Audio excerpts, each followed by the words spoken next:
अस्सलाम वालेकुम वरहमतुल्लाहि वबरकातुहू। जी प्यारे दोस्तों, आज मैं आप दोस्तों को पहचान कराऊंगा बंदखोर की।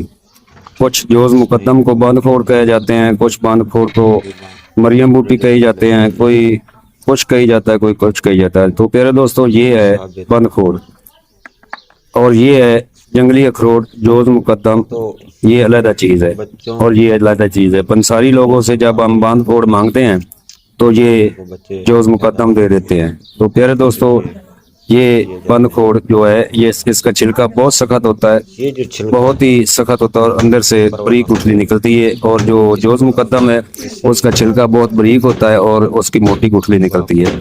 ये हेपेटाइटिस के लिए बहुत आला चीज़ है। हेपेटाइटिस A B C का इलाज है। बंदखोर पंसार स्टोर से आम नहीं मिलती, ये सऊदीया से मंगाई जाती है।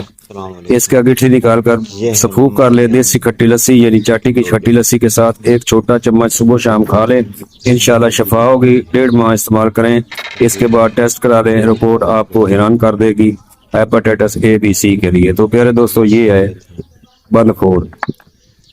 आपकी दुआओं का ताले वकीम तारिक जवेद फ्रॉम फैसलाबाद अक्सर कुश्ता करवा। मैं अपनी बात। अस्सलाम वालेकुम वरहमतुल्लाहि वबरकातुहू।